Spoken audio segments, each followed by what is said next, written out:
Hey there, it's Bobby Legs and welcome to another episode of Bobby Legs Loves Watches. And today, well, it's July of 2021 and it's time for a mid-year State of the Watch collection. Now, I did a State of the Watch collection in January this year. I didn't think that my collection would change at all through the course of the year. Boy, I was wrong. I keep on saying that. I keep on saying nothing's going to change, then everything is going to change.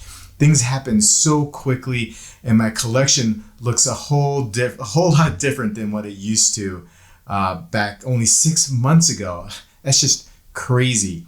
Anyway, guys, before I get into the state of the collection, please remember to like and subscribe and click that bell icon to get notifications every time I upload new videos. I love making these videos and I hope you like them too. So let's get on with it, right?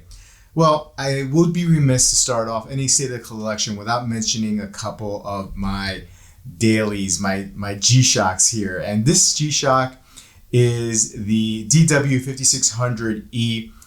I bought this a couple years ago off of Amazon for $40, and honestly, it gets most of the wrist time. I wear this when I do work outside, playing with the kids. I don't have to worry about knocking this guy around. It is tough. It is fairly accurate, and I just love everything about it. I'll tell you this, I will keep this watch in my collection always. Now, if it ever, craps out, dies out, I'll toss it and I'll get another one. I will always have a DW5600 in the collection. It's just a workhorse, and it's a nice everyday beater. Especially when you have little kids, man, and you're doing a lot of yard work. So love this watch. I also have this is the GW5610 BC. It's a negative display, as you can see right there, on a combi bracelet. I love this watch. I got this with a combi bracelet on. Mostly I was curious about the combi bracelet, and I was thinking about switching it out and putting on another G-Shock, but I just like the way this feels on wrists. I know it's a little hard to get the negative display here with this light that I have here. Sorry about that.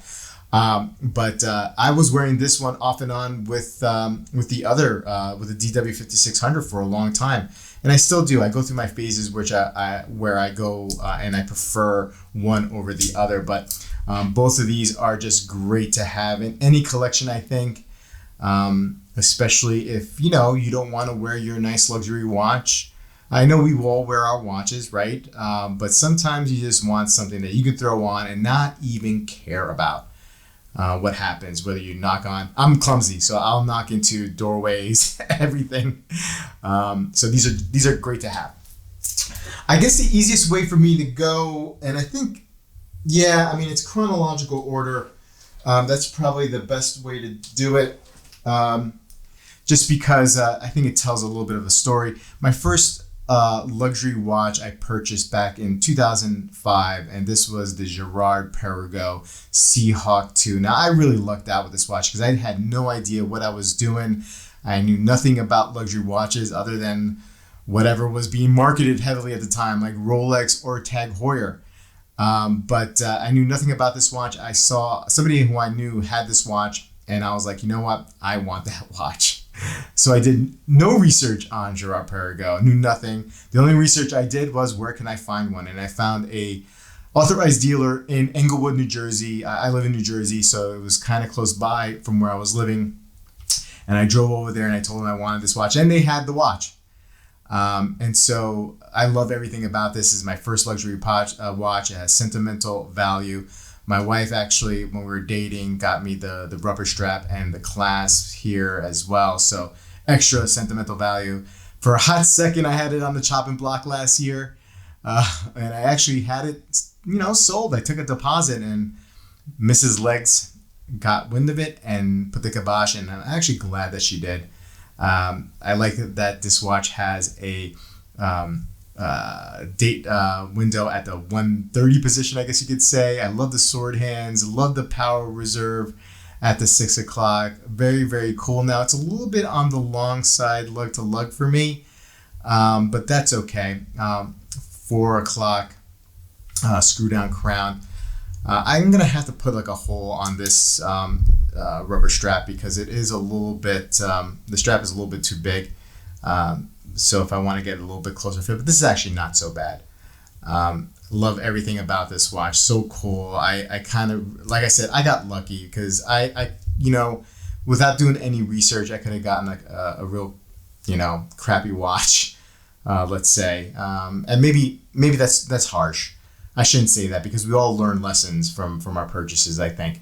But right off the gate, I think I did really, really well. This watch is in great condition. I've had it for, 16 years, and it still looks great. And I wore this watch. A lot. Okay, moving on. So the next watch here, I have the Panerai Luminor, I believe the PAN 176 titanium case. Around that time, around 2005, 2006, when I bought the GP, I became friendly with a couple of watchmakers who worked for Richemont and who worked on specifically Panerais and Cartiers. And they were all about Panerais, and everybody else was all about Panerais around that time. Panerais and Frank Muller were very, very popular. And so I picked this one up. Great watch. Has a Unitas 6497.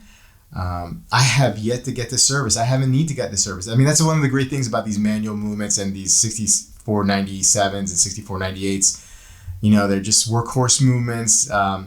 Less parts than an automatic, so service intervals are not as close, and it's just a great watch. And I have this on this strap that I got from Etsy. It's not an original. I have an original black strap, but I wanted green, and I didn't want to shell out like $200 or $250. So I got a pretty good strap from Etsy. The buckle's it's a little weird looking. It's a little too big. I think I got a too big of a size buckle, but love the watch. Every once in a while I rekindle the love affair with this one, and I'll wear it straight for a long time. Simple two-hand watch, which is refreshing at times. All right, so let's keep moving on. The next watch in sequential order, would be the Black Bay 58. Now I picked this up.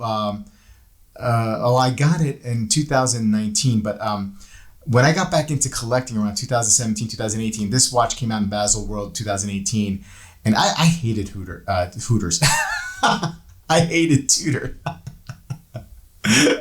Oh man, I haven't been to a Hooters in, Jesus Christ, it's been probably 15, 20 years. Anyway, back to the state of the collection. So I hated Tudor. I hated the snowflake hands. I couldn't stand it. And then something happened. I saw this watch and then it clicked like a light switch going off. I became instantly obsessed, and I liked the sizing of the watch, and I had to have it. So I was in Puerto Rico at the time, and there was an AD down there, and I walked in and put my name on the list, not thinking that they were gonna keep the list. And about 8 or 9 months later, I got the call that they were gonna ship it to me, and I was like, yes. And so it arrived on my daughter's first birthday. So extra sentimental value here. It's one of my favorite watches in the collection, if not the favorite watch in my collection. It fits great. I love everything about it. I wore the heck out of this watch. And this watch will always stay in the collection. I can honestly say that without any doubt, because I know I say that every once in a while and then the watch leaves my collection. But this one is definitely staying in the collection for sure. Let's put you right here, buddy, because I like you. I love you. All right, there you go. Okay, next watch in the collection. What is it going to be? Okay, the Sinn U50. Another watch that I hated at first. Well, the U1 anyway. And because of the hands, the Lego hands, I couldn't take it.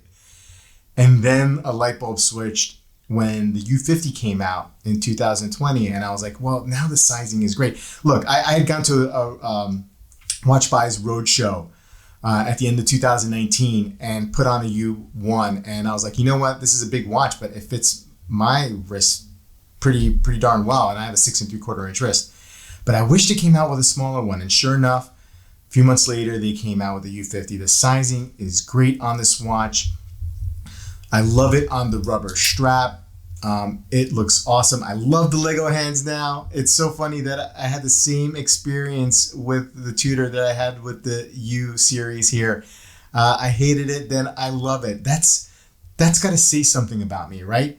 Like I can't rush to judgment about things, because in time when I think it through, I usually change my opinion. So that means my instincts are wrong. My initial, it's not all the time, but some of the time it is. It's got great technology, the tegmented case, submarine steel, just a great looking watch. Fits so great on my wrist, and I like having these two divers in my collection. I think they work off each other well. This is more of a dressy diver watch that I can, wear in all occasions, and this one is just like a tough dive watch another watch that I don't really have to worry about when I wear it, because it is so tough and great. Just a great combination, these two. And I've done a video comparing these two before, so I'll put a link to that in the description. Okay, moving on to another Sinn. Now, I haven't had a fascination with the 903 for a really long time. It was actually the first Sinn watch that really grabbed at me and got me into Sinn. Now, it doesn't look like most Sinn, right? It's not as that German tooly style of watch. This reminiscent of the Breitling Navitimer, which Sinn has the rights to design something similar to, right? But off and on love affair with this watch. I saved up money for it a few years ago to buy. Then I got distracted, bought a couple other things, and then finally I got back into it early this year. I was like, oh man, I really want one, and Mrs. Legs loves this watch too. And so my buddy Chaz sent one in for me to review, and I had mentioned in the review how much I loved it and wanted to pick one up. And then somebody reached out to me and said, hey, I have one for sale. So I was like, I got to do it. And I did. And look at this thing. It's got a Le Jeu Pareil 8000 movement, which is basically a 7750 ETA with a modification to the column wheel. It's a column wheel chronograph. But awesome watch. I love it. I gotta wear it a little bit more often. I wore it last night, but I gotta throw it on wrist a little bit more. I gotta find. I love these leather straps that came with the watch, but I need to find something more. I may go bracelet with this as well, just out of curiosity. The bracelet looks cool. It was on Chaz's watch. I dug it. It was like a fine link bracelet. And I may have to pick one up. Maybe for Christmas I'll get one. But this watch deserves to be worn all year long. It's got 200 meters water resistance, so I don't have to worry about this watch so much. And it's got brushed. The case is brushed on the side, so I don't have to. It doesn't have to be super formal at all. So good looking watch. I love the watch. Okay, and so this is where it got really crazy and off the rails. This is a Jaeger and Benzinger.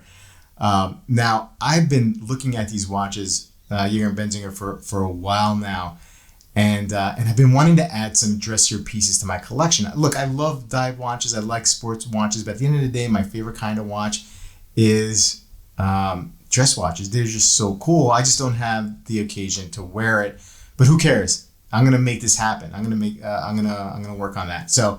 I got this Jaeger and Benzinger, and it's very, he's obviously very influenced by Breguet. You have the Breguet hands and the Roman numerals. But let me see if I can get like a little close up here. The guilloche, it's really hard to tell with this lighting, and I still have yet to do a review on this, and I promise you guys I'll definitely do a review with macro shots. But you have guilloche on the dial, and look at this case back. Look at that thing. Oh man, that is just a beauty. Oh, such an exquisite watch. 38 millimeter case diameter. I have this on this mesh bracelet just to switch things up. It came with a leather strap, a fine leather strap. It looks great on leather strap. But this watch is just beautiful. I really looked into this. I was searching online for it. There was a couple of different designs for this watch that I was digging, and it seemed to be only available in Europe at the time, but the dealers in Europe wouldn't deal with me because Watch Buys has an exclusive. And then I was trying to work with Watch Buys, and it just didn't work out. And then serendipitously, I checked Watch Recon and Watch Patrol, and someone was selling it. This is a limited to 40 pieces supposedly. So I jumped on it and got it, and man, I was so happy. I love this watch. It's so exquisite, and you can't get guilloche like this, hand guilloche like this for the price that I got this watch for. I don't like to talk price necessarily, but unless I'm doing a review and letting you know what it is. But what I paid, it was $3,500 for what I paid for this. So I think I got a great deal. And these kind of watches, I think, are only going to go up in price.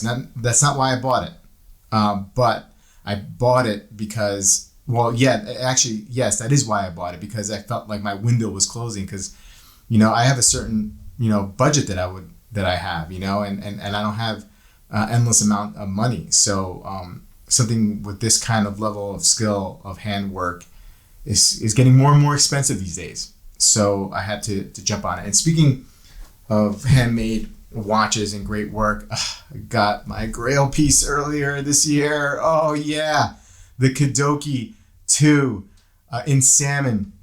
I bought this off of my friend Joe, and I love this watch. I've been digging Kudoke and this particular model for years now. And then when he got nominated for this watch got nominated for the Petit Aiguille and the Grand Prix de l'Horlogerie de Genève. I butchered that. And then he won it. The prices on these watches were going up and up, and I thought I missed my window. And Joe was like, I have one I'm gonna sell. Are you interested? And we worked something out, and this is a beautiful watch. I am so happy. This is, like I said, it's a grail. I know people have different definitions of grail, whatever. I thought for a while there that it was going to be unattainable for me. But I was able to attain it. And just look at the case back. Just look at this. Oh, man, this is awesome. I love this watch. It works really well with black straps and brown straps. And this brown strap, Joe had made, I think, custom made.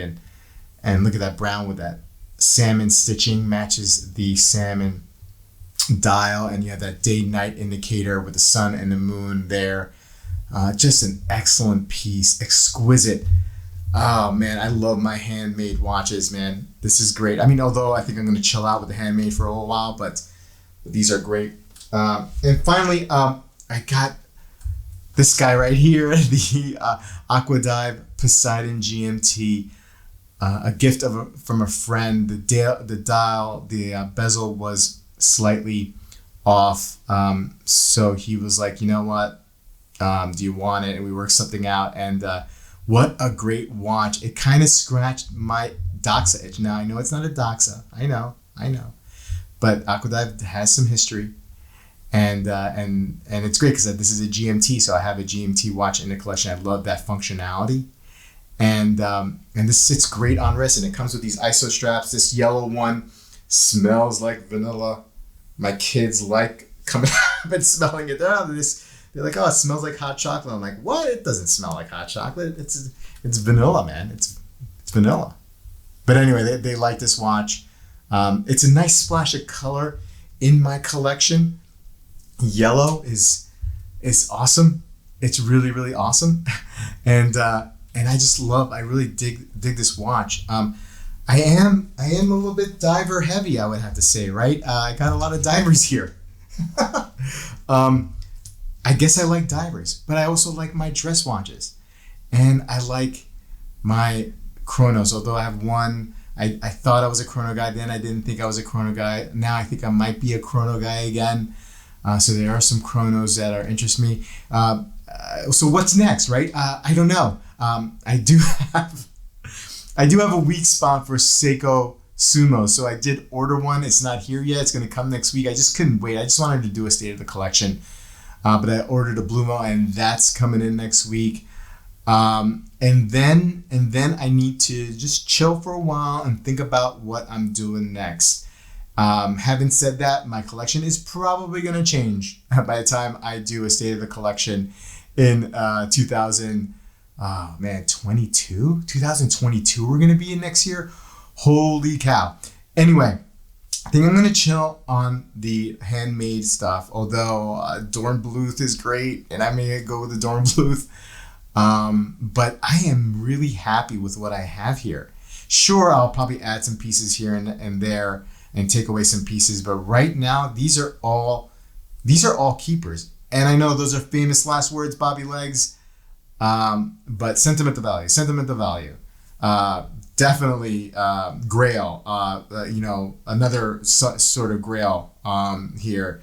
Definitely keeper. Sentimental value. This one doesn't have the sentimental, but I've loved this watch for years before I picked one up. So yeah, I think you're gonna see a lot of these watches come next year with maybe a few more added. Anyway, guys, what do you think? What should I add next? Yeah, I'm looking for suggestions. I may chill for a while and replenish the funds because this got really crazy in the beginning of the first 6 months of 2021. New watch 2021, new watch 2021, new watch. It's like over half the collection was new this year. I love doing these videos, guys, and I'll see you in the next one. Take care.